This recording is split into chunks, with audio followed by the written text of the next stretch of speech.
Hello Flight Simmers, this is Brett Wild, and today we find ourselves in Scottsdale, Arizona, just a little bit north of the main airport, which is Sky Harbor.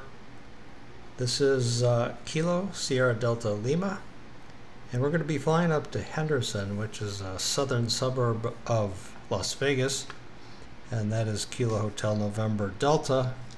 More on that in a minute. So what are we flying? Well, this is a new airplane for me. I purchased it recently, so this is my first video flying the Coronado King Air C90 GTX, which is a replacement of their old B200. Well, maybe not a replacement, but definitely upgraded in terms of avionics. I just refuse to buy an airplane anymore with a Garmin 430 or 530 because those radios are just antiques. But this has the Proline 21, which you'll get to see in just a minute. But typical of all Coronado aircraft, everything is beautifully rendered down to the screws and rivets and little imperfections in the metal and beautiful reflections. We'll take a look at the inside once we get in. Now, it's not perfect, and we'll talk about that when we get inside and start flipping some switches. Well, before we get started, like in all of my videos, we're going to do some planning. Planning and explain is one of my favorite things to do. Alright, I pulled up the VFR map, or the sectional, and just plotted a straight line as the birds fly between Scottsdale and Henderson to the northwest. Now, if you've watched any of my videos before, you know I'm not happy just to fly a straight line. And I'd also like to use the FMS, which is the default laminar FMS that comes in this airplane. With all of its faults, the FMS still is basically functional. So let's start with Scottsdale. By the way, I looked for two airports that had standard departure procedures and arrivals. So what I do is kind of flip through these to see if there's anything that is headed in a northern direction. So obviously that one is not. This one is headed off to the east. If I were to flip it around, you would see what I was talking about. So to continue quickly, go down to ISO 7, it goes off to the west, and then finally down to Jonah 2, and looks like we might have one that will work. I'm looking for transition points. So it's called Jonah, but I doubt this is a transition, but who knows, we'll find out once we start programming the FMS. But I've got a Drake VOR here. Also at the end of a route, I've got Hobbs for a waypoint. I also have Kingman, and finally Beatty. Well, not finally, because we have Needles as well. So we have 5 transition points, so we'll have to select the one that we think works the best. So what about our arrival into Henderson? We're looking for a star, and I'm going to save us some time. I don't want to bore you by flipping through all of these, but this is a bit of a clue because we've got Kingman 2, which was the name of that VOR, which is a transitional point in our SID.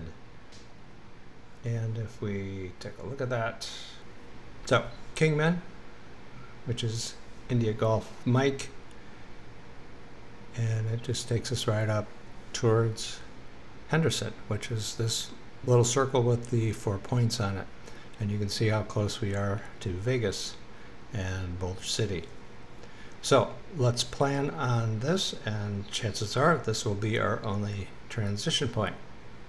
One thing I want to point out before I close this map, this route takes us around these 2 MOAs, or military operation areas. These are areas that you can fly through, but you're probably going to need permission if these are active. And one way you can find out if if they're active, is to go to the top of your sectional. And our first one was Gladden, and the altitudes are 7,000 to 5,000, whichever is higher, and the time of use is between 6 and 7 in the evening.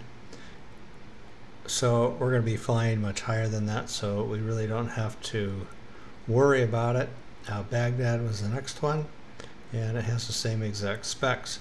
But if the MOA was active, or we were flying in altitudes that would make it active, we would need to call Albuquerque Center. One last thing to point out, Phoenix is in Class B airspace, and that's indicated by this heavy blue line. And the thing that you have to watch out for are these altitudes. So the areas that you need to avoid are between 6,000 and 9,000 feet, or 7,000, 9,000, and you'll notice that the bottom part of the airspace gets higher because it accounts for airplanes descending into Phoenix. So as long as we stay below 6,000, we don't have to talk to anybody. But if we get into that area, we're going to need to talk to ATC, and we're going to need to have a transponder. But we're going to stay below that until we get out of this area. So finally back to the airplane. Let's get this thing rolling. Hop in the cockpit after I close the engine door and passenger door.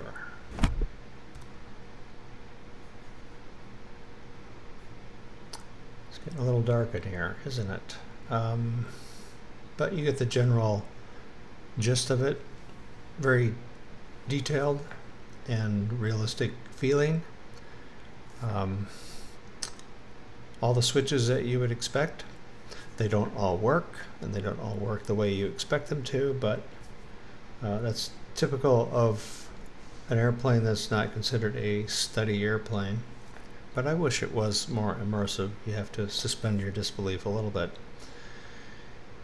But anyway, let's get started with programming our avionics. And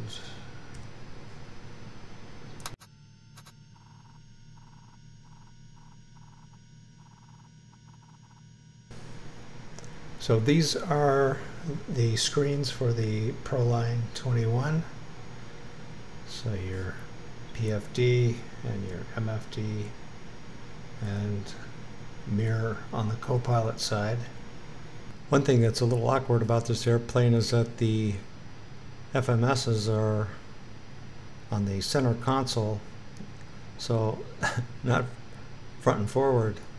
So I made a little speed key so I can readily access it. So I started by putting in Scottsdale. By the way, if you click on this, you get these little flickering brackets, which means you can use your keyboard, which is really nice. So we'll put in Henderson, Hotel November Delta. Now that's it. And normally, if you know your waypoint, you would put in your first waypoint here, but I'm going to let the FMS do the work there by selecting a SID. So we're going to be taking off on runway 210, and here is our SID, and our transition point will be the Kingman VOR, and I will accept that by clicking execute. Now our arrival, we had chosen, or we were thinking Kingman, which is great. Now we've got two transition points here which I'm a little mystified by, so I'm going to go over and take a look at my options. So you'll notice here that I've got two instrument approach procedures. I got an RNAV and I got a VOR approach.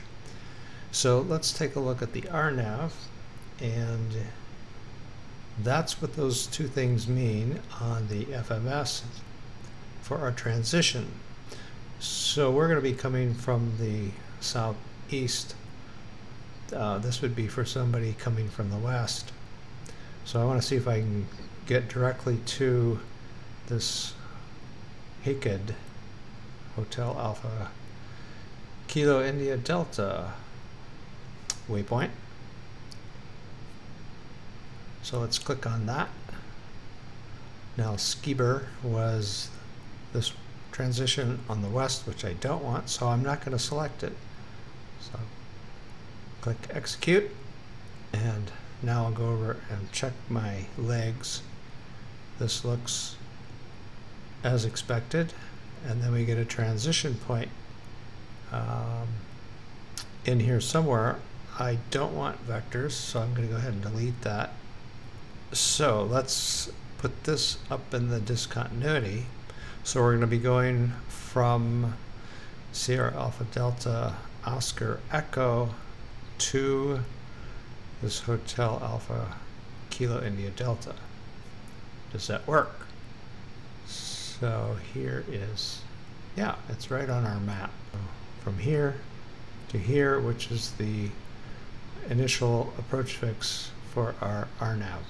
Now this RNAV isn't anything special. It's not an LNAV, so I'm probably not going to get any altitude information or a glide slope or anything like that. But it'll be interesting to try. Anyway, the only other thing I want to do is put in my cruise altitude. And this is a relatively short flight, so I don't want to spend a lot of time climbing and descending. So how about flight level 210? Execute. And if I go over to my legs, you can see that I have altitudes in there. Time to get the engine started. Not too difficult of a process in this airplane. So we'll start with our fuel booster pumps. Want to make sure my beacon is on. Boy, it's a long shot. Don't want the strobe on. That comes on by default, I've noticed in this airplane. Not really wild about that. But anyway, so our status switches are down here, but I want to watch our N1. When it gets to 12 for each engine is when I apply fuel or add fuel. So I'll click the switch, and then you can see it increasing, and the prop begins to turn. And we'll apply fuel. And once the engine stabilizes, which will be in a few seconds, we can turn on our generators and turn off our booster.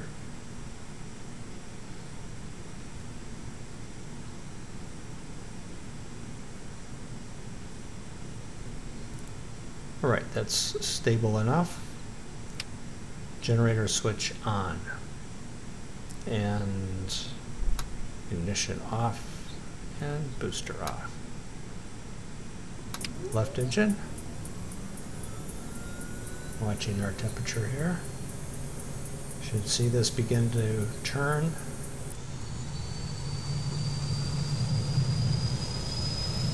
And now we're adding fuel.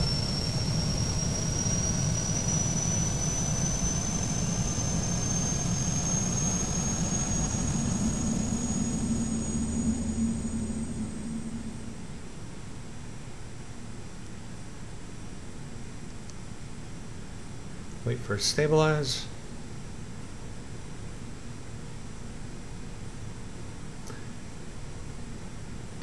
Generator on. Booster off. Oops. Ignition off.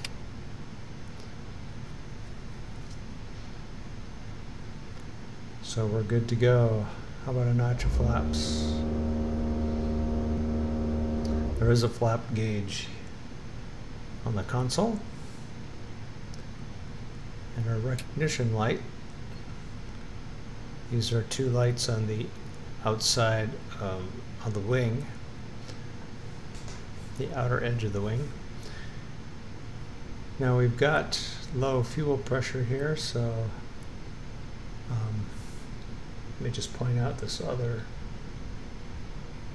warning light, RVS not ready, basically telling us that the props are not fully forward, so we want to increase those all the way to the firewall, and same with our condition switches or levers. So we are ready to taxi.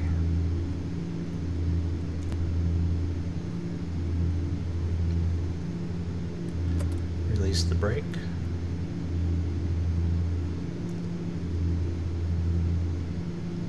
I'm using a brand new joystick, Gladiator Mark II.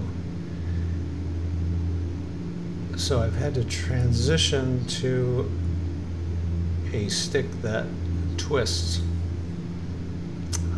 clockwise and counterclockwise for nose wheel steering and the rudder, or yaw. And I'm still getting used to it. So we'll see how I do on takeoff.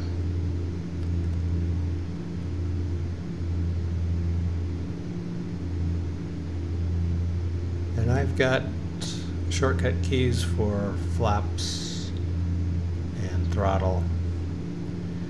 The one thing that was disappointing about this joystick is that it doesn't have all the buttons under the thumb that my last one did, which was the flight stick from CH.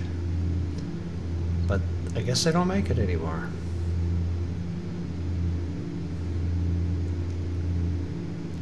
This is a controlled field, so I would be talking to ground control and then tower once I'm ready to go here.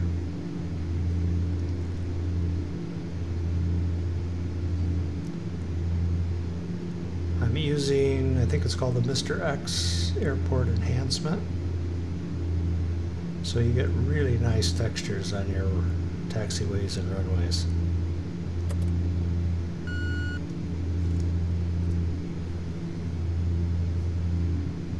Alright, before we take off, I want to start my timer. And how about some landing lights? And finally the strobe light. So, cleared for takeoff.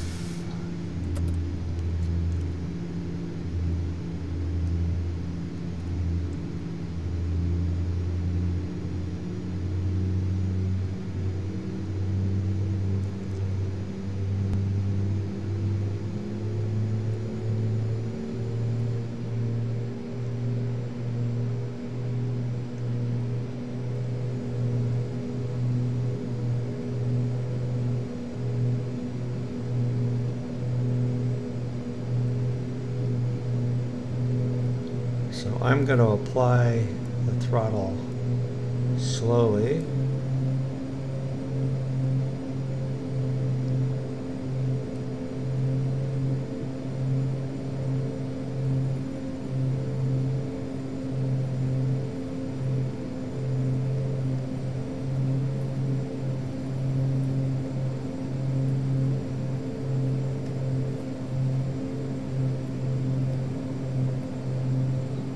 This airplane has a high takeoff, or V1 VR, around 112 knots.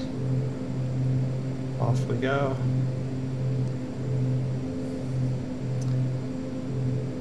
Gear up.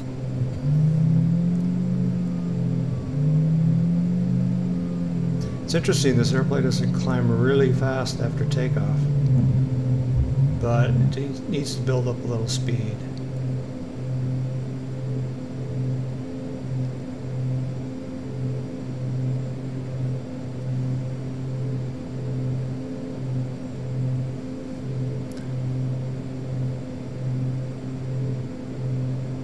All right, flaps up.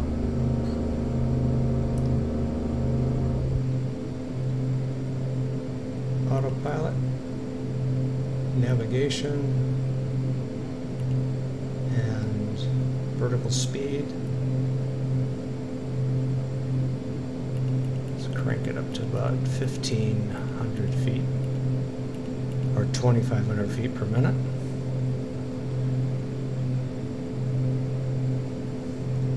So you can see our route here on the magenta line.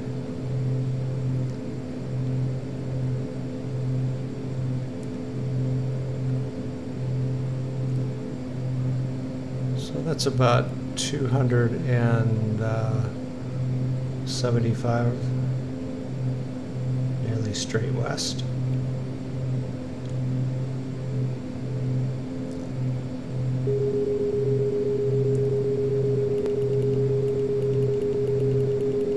Warning that we're climbing a little fast.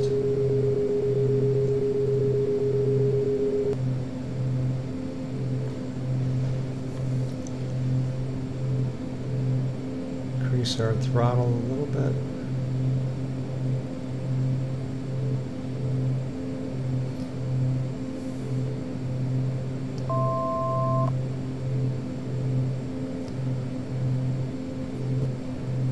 I'm going to take a look at our SID. You can see that we made this significant left turn at 250, and that will put us in line with this radial that comes off the VOR. So I think that's what's happening here.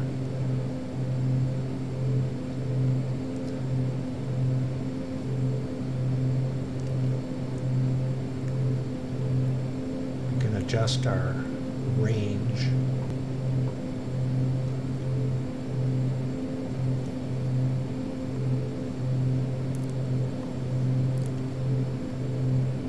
So we've got an intersection here before that,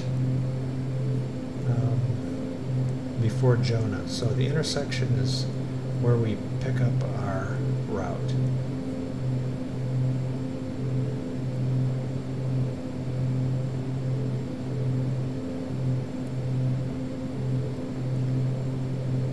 Now we can increase our climb speed a little bit.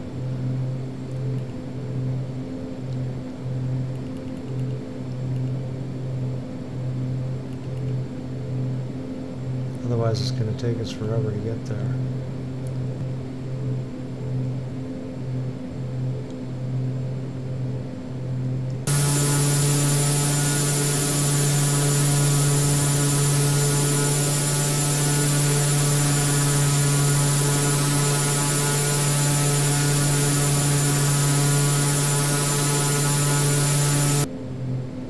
Increase this a little bit more and move our throttles forward. They tend to need to be pushed forward as you climb. So we're coming up on our turn.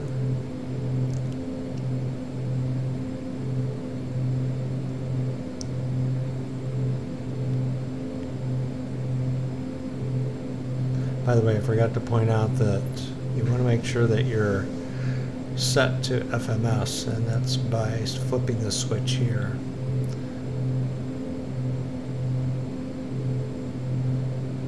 And there's our turn. Set our altitude to flight level 210.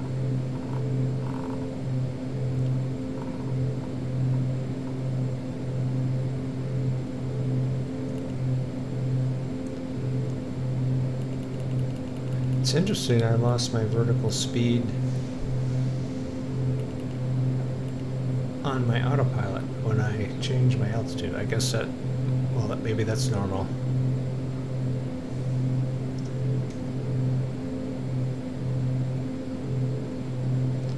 Not sure what lake that is, but we are right here. So hopefully we managed to stay under our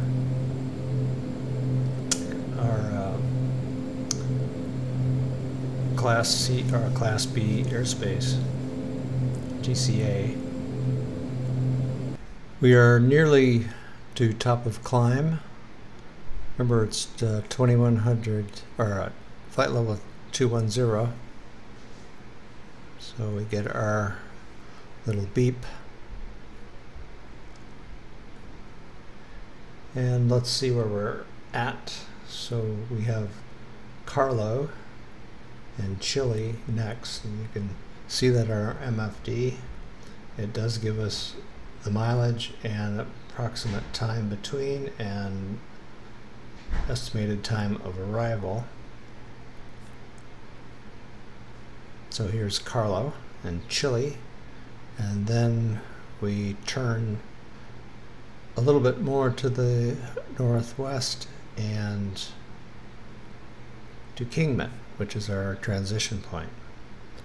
So our nose is coming down. Start picking up speed.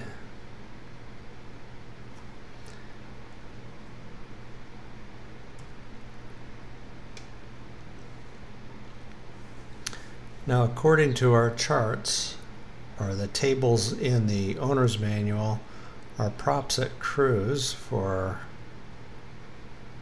normal is 1750. It's 1900 in climb, which they were. Then we'll bring it back to 1750 or close.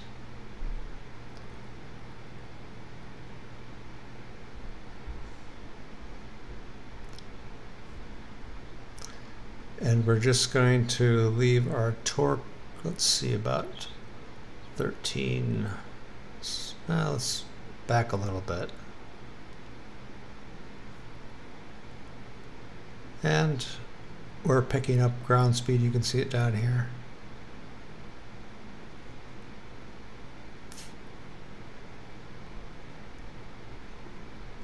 Should have turned off my landing lights.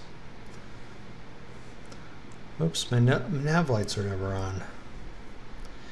Boy, I am making mistakes here, folks. That's what happens when you don't look at the checklist.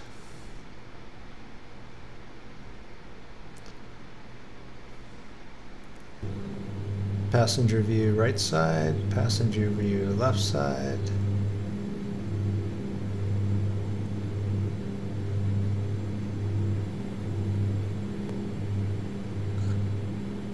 Looking back towards the cockpit. Of course, it has the proverbial desk. The lights have to be turned on by the pilot, which I thought was interesting. I suppose there's room for a toilet here. This airplane has a range of about 1,000 miles, so you might need the facilities at that point. And these doors close.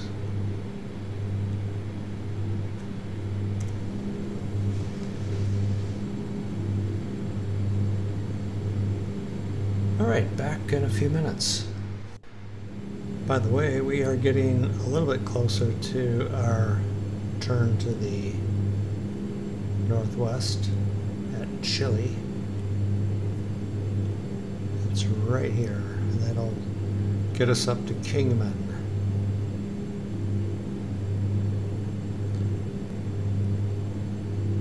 Looking at my altitudes for our descent. There's not a lot of information about the VNAV, but I'm going to try it and see if it works.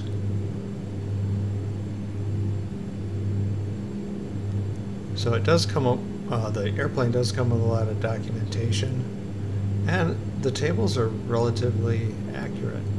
There's our turn.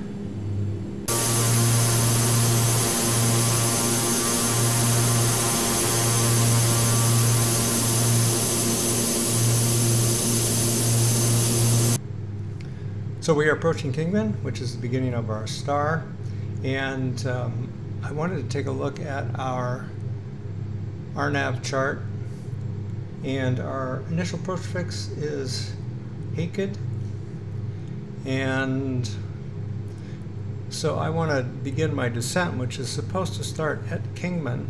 So I add up the mileage, and I've got 67 miles to what was the altitude? 6,300. So I can use the descent calculator. I'll do it this way, miles before. So we are at 21,000. Target altitude is 6,300. And speed, I don't know, it's probably going to be 250. 220. And 67 miles ahead. So we need to have a vertical speed of minus 1,000 approximately. So let me dial in 6,300.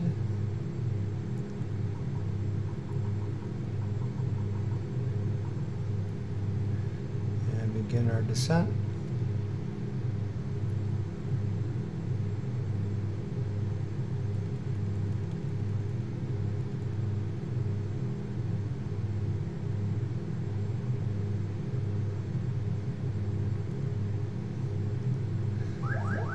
And whoops, we need to come back on our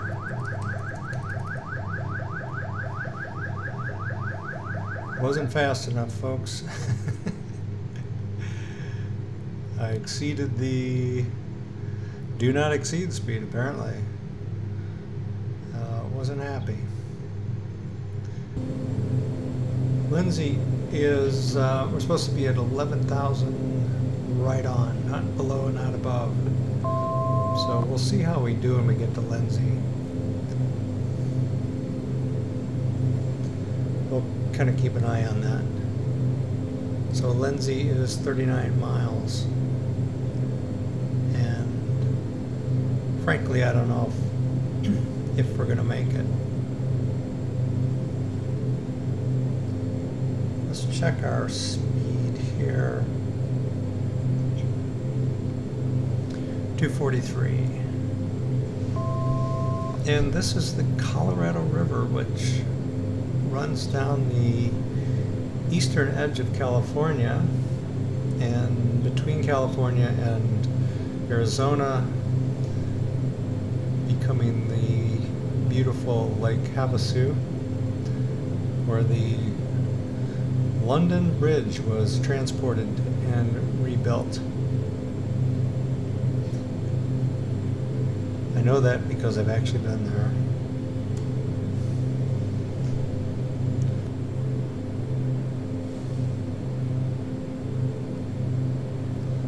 Beautiful view for our non-existent passengers.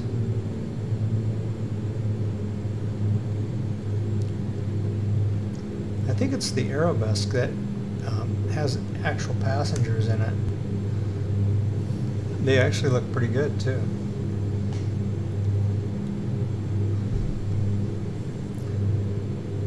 Of course, when you're outside of this aircraft, you see the pilots. And all of Coronado's pilots look like they need a shave. I don't know if you've ever noticed that. We're just a few miles from Lindsay, and I'm at 11,000, which is where we're supposed to be. And I'll wait till we cross Lindsay and then dial in 6,300. I dialed in 11,000 after I left off with you a few minutes ago, but I'm going to go ahead and dial in the 63 again and get ready to descend once we get to Lindsay. And you're wondering, well, why don't you use the VNAV? Well, the VNAV doesn't work in many of the aircraft that don't have, well, any of the aircraft that don't have auto throttles. And So I know that this is a concern of Coronado, but there's really nothing they can do because it's all tied into the laminar system, and there's just really nothing they can do about it unless laminar plays fair and eventually allows that. So I did see a workaround on YouTube, and I was tempted to try it, but I've already tried this flight twice because I mistakenly tried to follow the RNAV glide slope, and it didn't work. And maybe I should just explain why. So we're descending. We'll keep an eye on that. I can turn on my recognition lights as we get closer to 10,000. I pulled up a map of Las Vegas and one of their more robust RNAV approaches, and you can see this row here, LP and LNAV.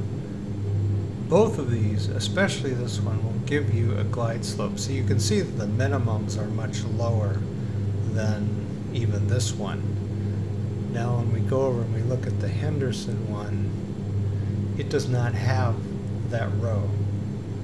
So we're not going to get a glide slope, and if we do, it's probably not going to be operable, or it will not have any effect. So this is not a real robust approach. By the way, one way to clear these maps is just to do a screen refresh. But I want to have that up, actually. And that sun is just about down. You can see Henderson off in the distance, or maybe that's Vegas. Because, like I said, it's right on the southern edge. We can see that we are getting closer to beginning our RNAV approach. How are we doing on altitude? We're doing okay. We've got about 10 miles. I might ramp it up just a little bit. So next stop is our initial approach fix. So we're right in here and coming up on our altitude of 6,300. Again, we will not see a glide slope, or if we do, it's not going to be reliable.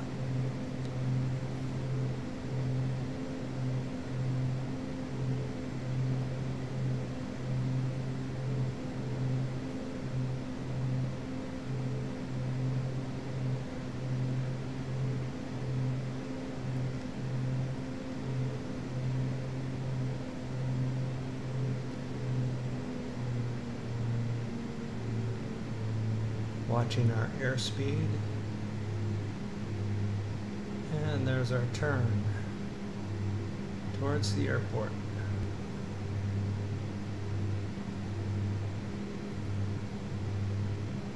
See it off in the distance.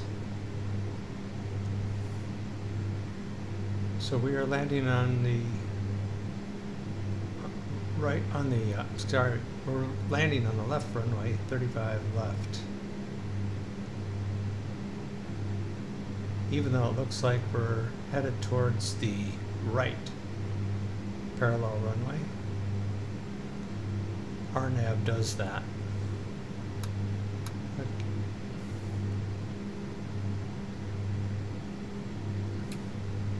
So I'm going to kill our autopilot and begin our descent.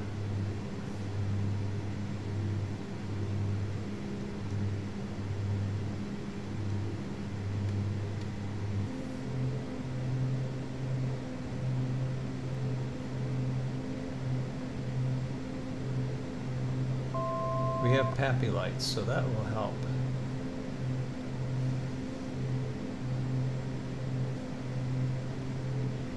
And you can see on our PFD that we do have a glide slope indicator, but again, I don't trust it.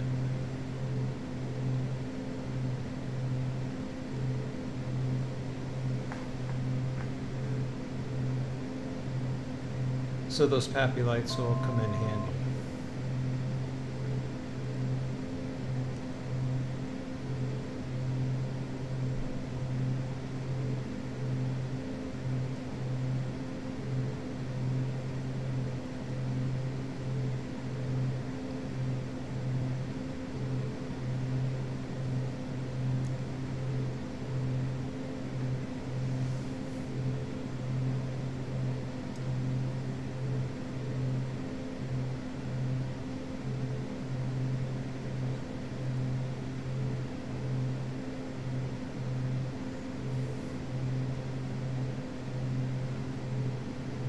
Yeah, well, we need to descend, folks. I wish there was a way to silence that guy. Get lined up here.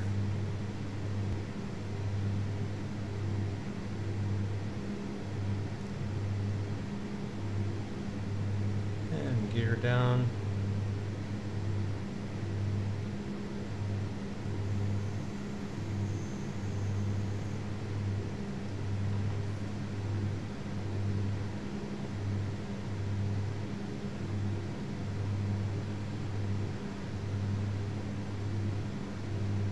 Want some landing lights here.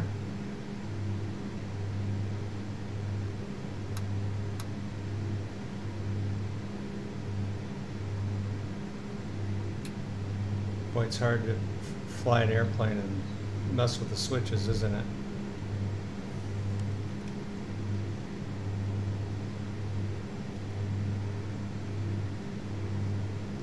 So we are a little low. I better... Maybe he wasn't wrong after all.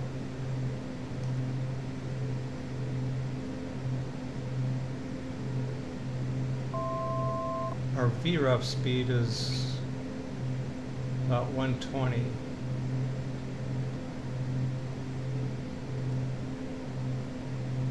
Notch of flaps. 2 notch of flaps.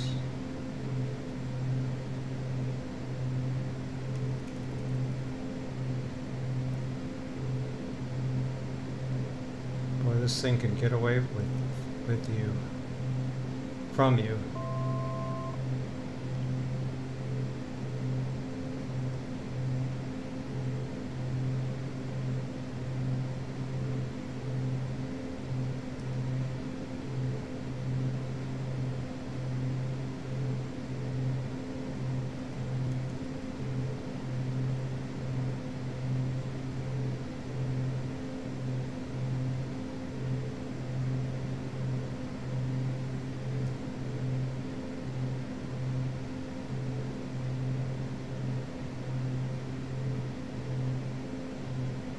Wish the landing lights did something.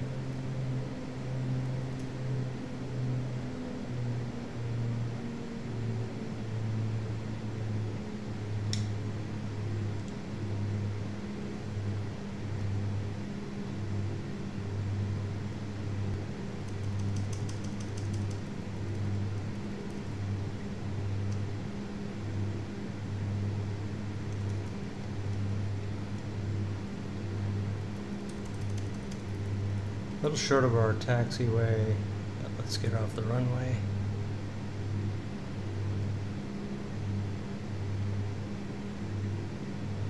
Clean up the airplane.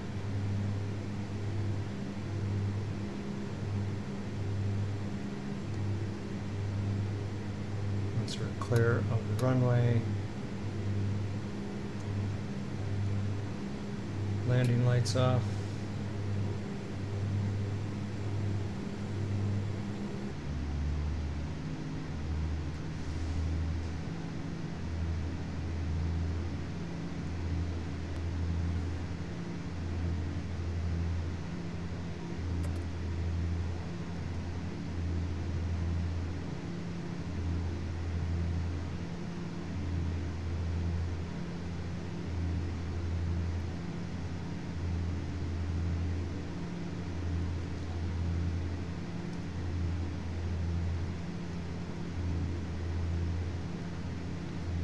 Well, I know something about props, turboprops. They can get away from you. So I was really having a hard time controlling my rate of descent and my glide slope angle. So I'd sink too low, I'd go too high. So getting that perfect power setting is really important. Busy airport. A lot of airplanes.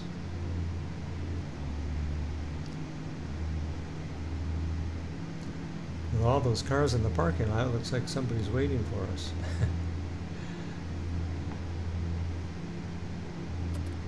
Got to turn off my strobe.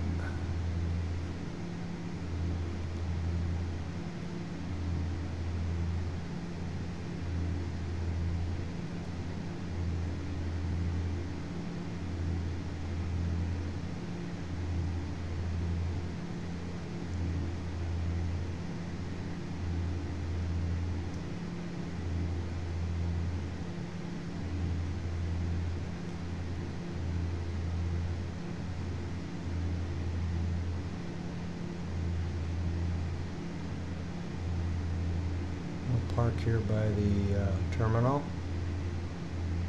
Let our passengers off, our non-existent passengers.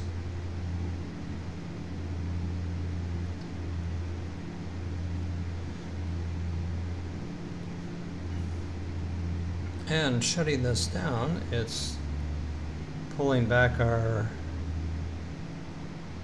condition levers.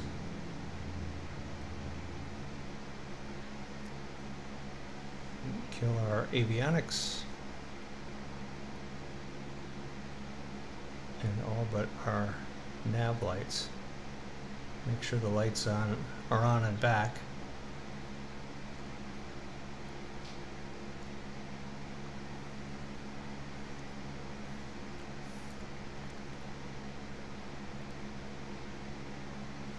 Good.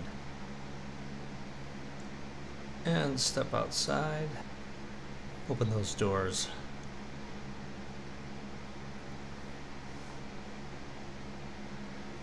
And we are safely in Henderson. A bit of a learning curve on this flight. I've got some takeoff and landings to work on. But I hope this was educational, and thanks for joining me. And until next time, this is Brett Wild.